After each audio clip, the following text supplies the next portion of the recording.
In one way or another, our life has been touched by San Pedro, perhaps through inspiration, miracles, and prayers. And for that, we thank God and give Him praise in this special celebration. Because of having a missionary spirit, San Pedro preached the gospel with love and devotion.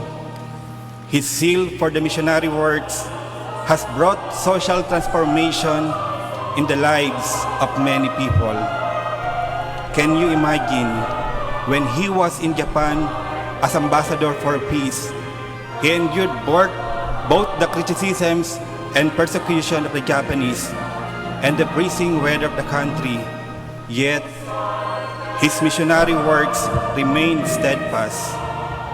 In fact, out of his love for the gospel, San Pedro and his companion friars had shown deep love for the lepers in Japan by taking care of them, healing them, and even kissing them.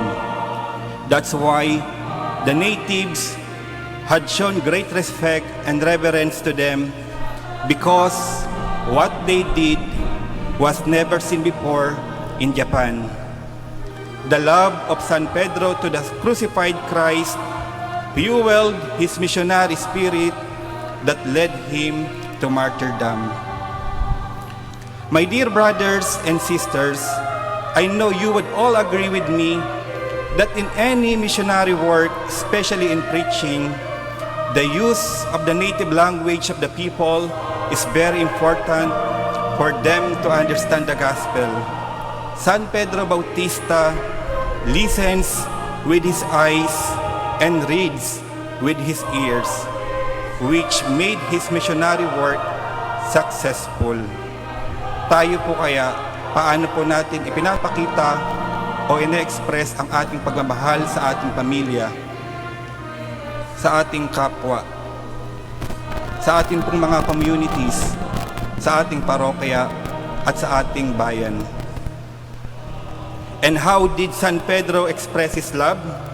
San Pedro Bautista used the language of love in his preaching.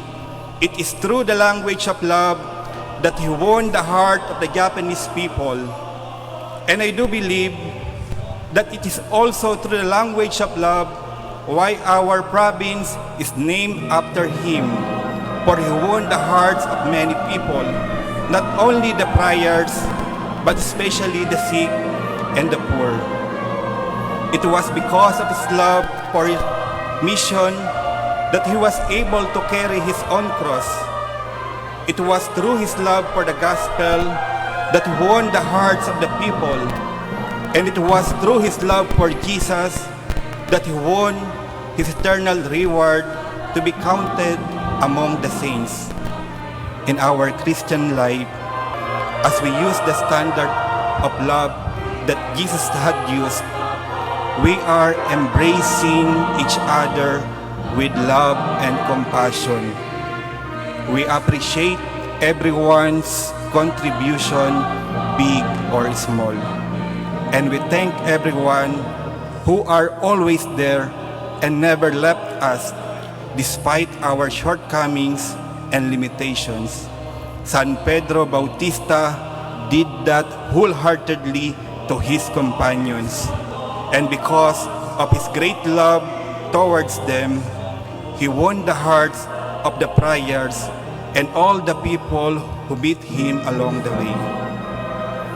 My dear brothers and sisters, as we continue with this celebration, let us ask Jesus, who is present in the Eucharist, that He may grant us a missionary spirit like that of San Pedro Bautista, so we can preach the gospel using the language of love. And may the Lord, who gave San Pedro Bautista the gift of faith and love for the gospel, grant us also the same gifts, so we may proclaim the love of God with an honest heart, a willing spirit, and a strong mind, so that after our earthly journey, we may confidently utter the words of the psalmist, "Into your hands, Lord, I commend my spirit." Amen.